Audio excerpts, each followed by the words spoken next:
陛下去世前1年，我成了他的近侍太监，他将我拉上龙床，可我只是个阉人。陛下，奴才脏。你是嫌自己脏，还是嫌朕脏？后来他被摄政王按在榻上欺辱，我进屋替他收拾，他将脸埋在被子里无声痛哭。秀玉，我真的快烂掉了。新帝登基后，我去皇陵抓了一捧黄土，策马同他来到江南。我们春日饮酒，夏赏荷花，一夜秋雨，共赴黄泉。12岁那年，爹娘以5两银子的高价把我卖给了人牙子。那时我还不知道自己要被送进宫当太子，在马车上颠簸了5、6日，一下车他们就将我净了身。我躺在火炕上了，流了2天的泪。吹着3月的冷风，我在朝明殿前越跪越精神，生怕一个打盹错过陛下的召唤。可跪了没多久，殿内就传来东西摔碎的声音。我瞧旁边的太监没动，自己也不敢擅动。没一会儿，殿内又传来急促的喘息声和带有求饶意味的救命。那是陛下的声音。我脑中的弦瞬间绷紧，可旁边那个人还是一动不动，甚至头低得更细。我立马起身，却被人拉着衣尾拽了下去。别多管闲事！陛下在喊救命，咱们得进去看看。我又起身准备推门，那太监一把将我拉回原地，嫌弃又冷漠地看着我，压低声音：“你怕不是傻吧？里面在干什么你不知道？坏了摄政王的好事，自己怎么死的都不知道，还不跪着？咱们是陛下的奴才，又不是摄政王的奴才，你怎么当奴才都当不明白？陛下喊救命，咱们就得去救驾。”我起身推门，可刚进去2步，就被一酒壶砸中了前额，鲜血横流，吓得我立马跪倒在地。一个浑厚的中年声音从帐内传来了：“谁让你进来的？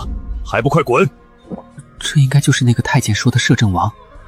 我咽了咽口水，故作镇定的：“奴才在门外听见陛下喊奴才，奴才进来问问圣公安和否。”我伏在地上，抬眼看见帷帐被掀开，一人赤脚拔剑向我走来。找死的玩意儿！说罢，他就举剑朝我砍。我双目紧闭，剑刃抵节的那一刻，皇叔在杀，朕这宫里恐怕连倒水的人都没有了。长剑离开我的脖颈，剑身却重重拍上我的脑袋。提着你的脑袋滚！爬出去前，我微微抬头看了一眼龙床，合上殿门后，我跪坐在门口。还救驾呢？吃瘪了吧？我耳边全是蚊子般的嗡鸣，体内热血翻涌，双颊热得发胀，初春的冷风灌进我的衣领，脑中全是龙床上的香艳。过去我听别的太监说过龙阳之事，也听他们说过几个荤段子，但当这种事真的发生在我眼前，我还是被震惊到失语。我没有办法把陛下那张清致淡雅的脸同这种下流的事情联系在一起。鲜血从额头汩汩冒出，慢慢染红我的左眸，后颈突然被人按住，将我的头重重磕在地上。恭送摄政王。我则直起身来，看着前方那个披着黑色大氅的背影，心里顿时升起一阵莫名之火。来人，不是你。旁边的人跪回来，我用袖子抹了一把脸，又用力擦了好几下后，低头进殿。我跪在他面前，低头不语，等待发落。抬起头。我抬头不抬眼，一张带水的手帕突然盖到我的脸上，手帕上是龙榭香混着茶香，帕子上沾的是茶水。擦擦吧。我用手帕轻轻带过伤口，缓缓拿下时，用余光大胆地看了他一眼，又迅速垂眸。这是我时隔4年第2次见他。你胆子很大吗？奴才不敢，奴才只是担心陛下的安危。朕又没怪你。你叫什么名字？朕之前怎么没见过你？小的秀玉，过去一直在冷宫当持，今晚刚来朝明殿上职。把头抬起来。他捏着我的下巴左看右看，我恭敬地低着眸，让朕看看你的眼睛。我紧张颤抖地抬眸，终于望向了他那双深邃的丹凤眼。长得不错，名字也好听，谁给你取的？过去先皇的于贵妃给取的，那时奴才还小，她说奴才像块把玩的秀玉。此话一出，我立马意识到自己说错了话，确实挺想让人把玩的。他往后靠在椅子上，双手交叉说：“刚好朕缺个进士，以后你就贴身伺候吧。”贴身伺候？我脑中炸开了火花，小爷以后岂不是要平步青云了？夜半，我与那个太监下职后，还以为他会跑过来巴结我，毕竟以后我可是能御前行走的人。可他却拍了拍衣袍，伸了个懒腰就走了。我心中不解，还不知爷如何称呼。今晚多亏您提点，不然小的早没命了。你小子胆子忒大了，今晚要不是陛下替你求情，你脑袋早就翻家了。不过陛下说来也怪，平常恨不得一刀劈俩，今儿却保了你一命，还让你贴身伺候。你小子别得意，陛下之前的进士不知道死了多少，要不然李公公能去冷宫找到你。方才我听你提于氏，胆儿都吓没了。于是是陛下的心结，你还敢称她贵妃？陛下没有当场怪罪，想必是要把你留在身边，慢慢折磨。刘松的这番话吓得我动都不敢动。过去我在冷宫多少也听到过有关陛下的事，但我只当那是谣传。毕竟4年前我真切地了解过他，他绝不似传言中说的那样是个昏庸无能的暴君。但刚刚又见他，他好像真的和过去不一样了。刘爷，小的该怎么做？您给指条明路啊！我又往他怀里塞了块银子。在这皇宫里，你只要记住，摄政王是这个。他冲我掷了个大拇指。陛下是这个。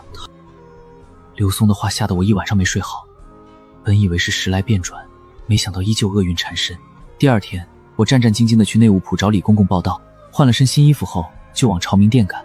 天色未亮，朝明殿已灯火通明，婢女们捧着朝服、冕旒、茶水，鱼贯而入，鱼贯而出。我跟在一行人后面，随陛下去永泰殿上早朝。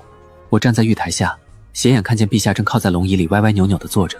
大臣开始奏事，他连打2个哈欠，眼皮都不抬，活脱脱一副昏君的样子。我从小没读过书，大臣说的那些我也听不懂，他们叽叽喳喳的，说的我也昏昏欲睡。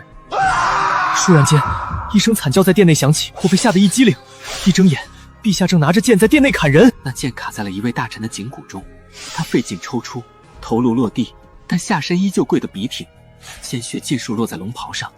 皇帝提剑，转身走向另一个跪着的大臣，那大臣面不改色，没有求饶，没有哭泣。我吓得瞬间腿软，向后靠在扶栏上。他提剑转身，满脸鲜血地朝我走来，将那柄淌着血的剑扔在我脚边。退朝！身后众人山呼万岁。我小心翼翼地拿起剑，颤颤巍巍地跟着他回了朝明殿。到朝明殿时，他已经把身上的朝服冕纶尽数扔去。婢女端了一盆水进来，他看了看水，又看了看我。我立马放下手里的剑，拿起毛巾小心地替他擦着脸。他脸上的血迹已被3月的冷风凝固在脸上，我只能稍稍用力，他却猛地睁眼看向我。秀玉，于贵妃还真会取名字。他抬脚挑起我的下巴，眼尾带笑的。你哭什么？朕也没说要杀你。他轻轻踹了一下我的肩膀，自己用毛巾洗了洗手，转身往龙床走去。他用脚点了点榻下。朕睡会儿，你在这儿守着。我爬到床边，跪坐在地，将自己蜷成一团，悄悄用手抹了抹眼泪。又是伴君如伴虎，骗我还不巧，扮上了位暴君。陛下醒来已是中午，午膳后我随他去祈年殿批奏折。侍婢太监磨完墨后，整个殿内又只剩下我们2人。还以为暴君不用批奏折呢，没想到暴君也要工作。我站在他旁边，见他茶杯里茶水没了，就替他满上，摸着茶壶见凉了，就去换壶新的。他笔直地坐在书桌前，静静地翻阅了一本又一本，但没写一个字。窗外的暖阳晒得我脑子直发懵，一杯凉茶突然朝我脸上泼来。困了？没有，小的只是想事情想得出神。你来批。啊！太监批奏折，宦官干政。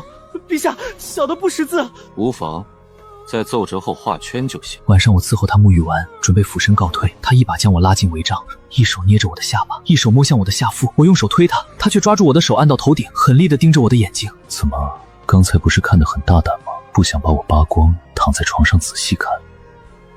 我脑中不合时宜地出现了昨晚他仰卧在龙床上的画面，想看，但不敢。小的错了，陛下恕罪。憋回去。我立马收声，他的手伸向我腰间。陛下，奴才是个阉人。朕知道，阉人才好玩啊。陛下，奴才身体残缺，怕脏了您的眼。你是嫌自己脏，还是嫌朕脏？是奴才脏。陛下金尊玉贵，奴才就是那地里的蛆虫，怎敢沾染陛下？算你有自知之明，也知道自己是个安杂玩意儿。被他这么一说，心里莫名酸楚。我起身伏地，叩谢圣恩，替朕守夜，没朕的命令不准离开。我呆愣2秒，乖顺地走过去，吹熄蜡烛后蜷缩在龙床边。殿内有地笼，比外面暖和很多，但一直坐着，屁股被饿得生疼。在我觉得帷帐内的人已经睡着后，稍稍动了动屁股。这时那人突然从帷帐内扔出个枕头，垫着吧。龙枕，就算借我100个胆子，我也不敢放在屁股下面，于是只能抱着他往床腿上靠了靠。许是白天真的太累了，我微微闭眼后竟睡了过去。半夜，我是被磨刀声吵醒的。陛下披着头发，拿着白天的那把剑，正在花盆上来回磨。我的心一下提到了嗓子眼，大气不敢出一口。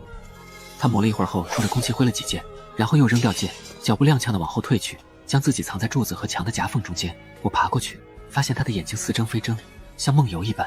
他紧紧环抱住自己，面无表情，但身体却抖得像筛糠。怀良，他身体微微放松。怀良，别怕，别怕。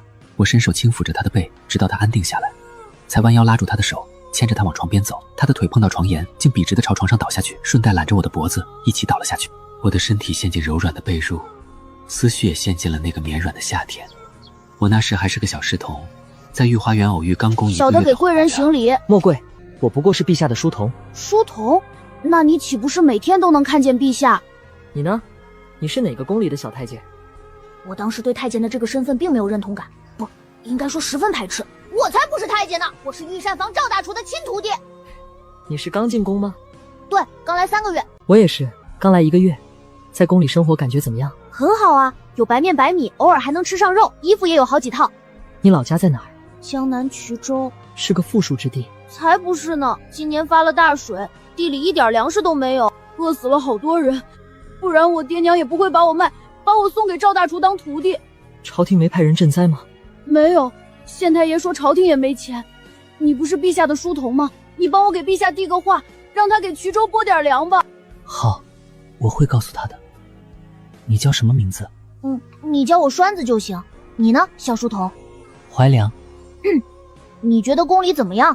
这么好听，我立马后悔自己没告诉他我的太监名。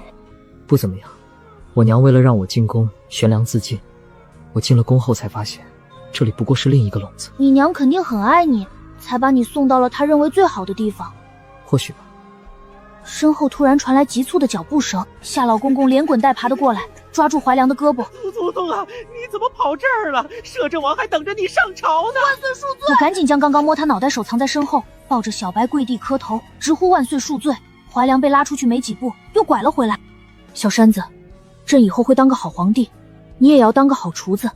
等盛世清明，朕带你去游江南，我等着吃你做的饭。我抱着小白跪在花丛中，耳边吹来轻柔的风，眼前是慢慢亮起的鱼肚白。我趴在小白肚子上猛吸一口，感觉整个天地都软绵绵的。在12岁那年，我同怀良都无比期待着未来，我们都坚信天地可以在他手上焕然一新。自从那日后，我一下直就往御花园跑，可却再也没遇见过他。1个月后，我收到哥哥的来信，信中说朝廷开仓放粮，还派士兵清淤农田。后来宫中的人都说他是个昏庸无能的暴君，我一点都不信，我比谣言先认识他。可怀良，如今我眼前的你，怎么就真的变成一个暴君了吗？